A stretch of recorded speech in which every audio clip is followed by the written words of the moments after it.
buckle up because it's absolutely kicking off at Celtic right now. The board's being called liars. There's protest smoke rising over Paradise. We've got a big update on Daizen Maeda, and a shock name has just entered the race for the manager's job. And trust me, you'll never guess who.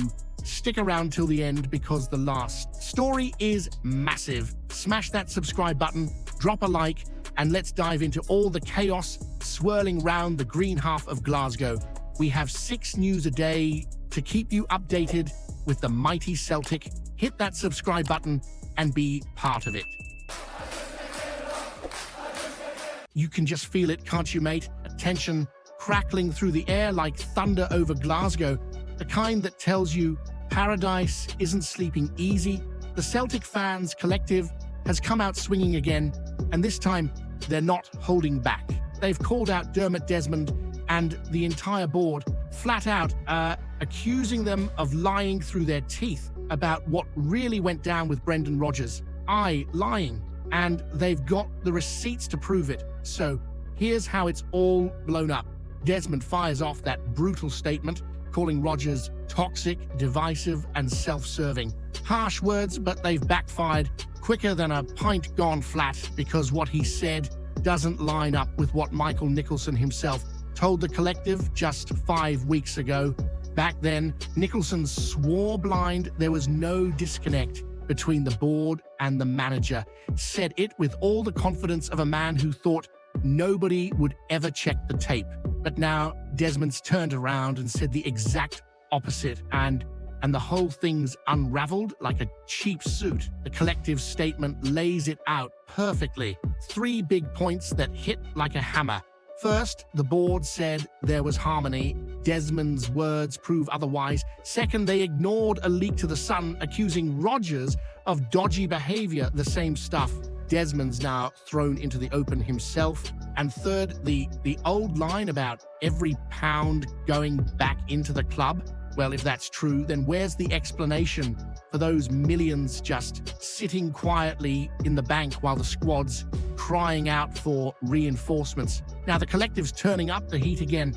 They've announced another demonstration outside Parkhead before the Falkirk game, and I tell you what, it's shaping up to be massive. They're saying Desmond's undermined Nicholson completely, showing everyone who really pulls the strings at this club. It's like the board's turned into a puppet show with one man holding all the wires. And while Desmond, Lawwell, and Nicholson sit there in silence, pretending everything's fine, the truth's already out in the open. The trust between you and them has been shattered. They've lost the dressing room, the terraces, and maybe even the soul of the club if they don't wise up soon. So here's what I want to know from you. When the board lies to your face and plays politics with the badge on your chest, do you still give them the benefit of the doubt?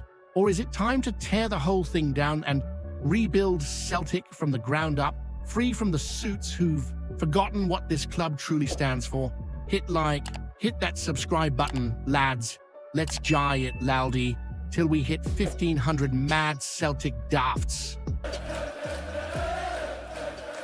Finally, a wee bit of good news in this storm, eh? After the week we've had, Rodgers vanishing into thin air, Desmond mouthing off like he's auditioning for EastEnders, and the board tripping over themselves, hearing that Daizen Maeda might be back in the squad is the kind of hope you cling to like a pint in a power cut. It's been pure chaos at Paradise these last 48 hours.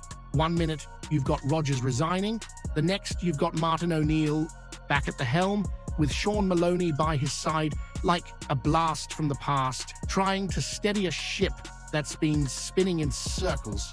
But now, finally, it's time to get the focus back where it belongs, on the pitch, under those Celtic Park lights, where it's always been about pride, sweat, and the sound of that first roar when the ball hits the net. And Maloney dropped a wee update that gave me a spark of hope. Daizen's in the squad. Fit enough, he says, but maybe not quite ready to dive right back into the chaos. Whether he starts, hits the bench, or just gives Falkirk a bit of something to think about, his presence alone could lift the whole mood. You know what Daizen's like.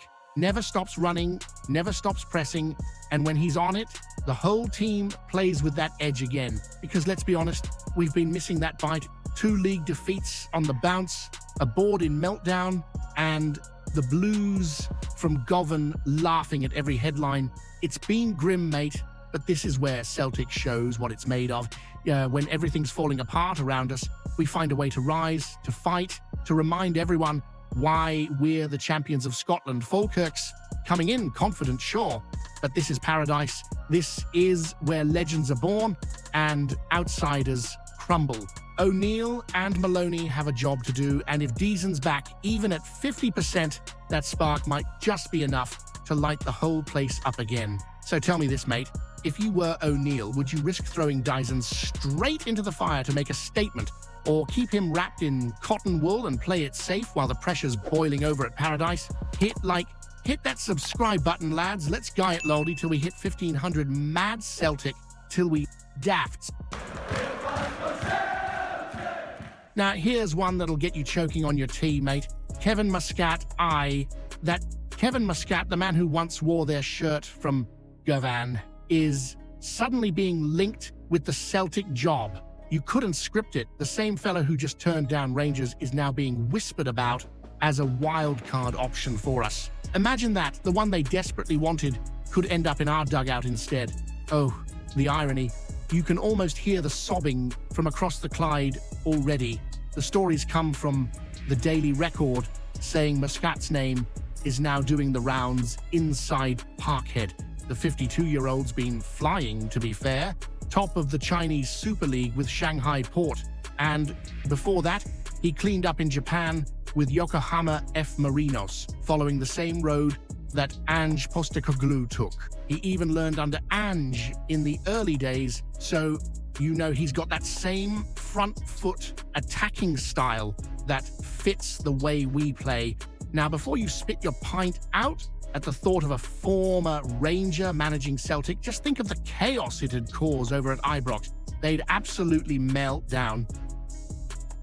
First, they couldn't convince him to join them, and then he walked straight into Paradise. That'd be poetic, wouldn't it?